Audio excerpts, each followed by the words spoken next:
Le président américain Donald Trump bouleverse le commerce mondial et les économies mondiales avec ses politiques tarifaires protectionnistes.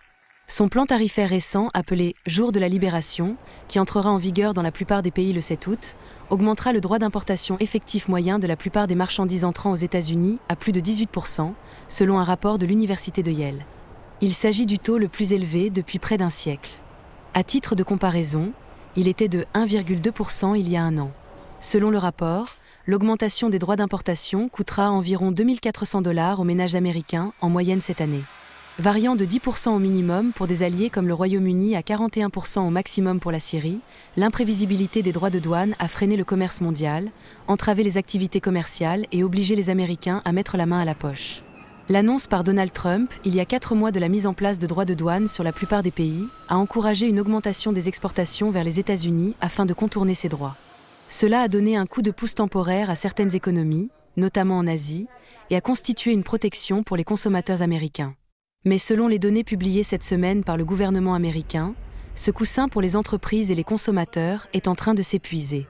Elle montre que l'inflation est en hausse et que le marché du travail perd des emplois à un rythme beaucoup plus rapide que prévu initialement, les entreprises américaines réduisant leur recrutement en raison de l'incertitude alimentée par les politiques commerciales de Donald Trump.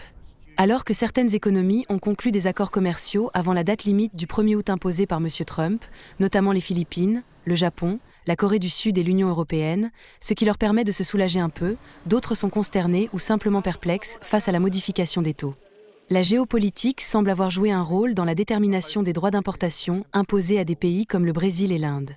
La décision du Canada de reconnaître la Palestine comme État, ainsi que sa politique agricole, aurait conduit à une augmentation des droits de douane de 25% à 35%. Eh bien, ils doivent payer un tarif équitable, c'est tout. C'est très simple. Ils ont imposé des droits de douane très élevés à nos agriculteurs, certains dépassant 200%, et ils ont très mal traité nos agriculteurs. Ils ont très mal traité notre pays pendant des années. Le Canada réagit dans un communiqué. Bien que déçus par cette mesure, nous restons attachés à l'accord Canada-États-Unis-Mexique, qui est le deuxième accord de libre-échange au monde en termes de volume commercial.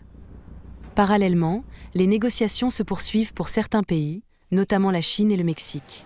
Alors que les données du Trésor américain montrent que les droits de douane imposés par Donald Trump ont généré près de 125 milliards de dollars cette année, selon Bloomberg, les hausses moyennes des droits de douane depuis le retour de M. Trump au pouvoir pourraient réduire le PIB américain de 1,8% et augmenter les prix de plus de 1% au cours des 2 à 3 prochaines années, ce qui rendrait les pertes plus importantes que les gains potentiels pour les entreprises et les consommateurs américains.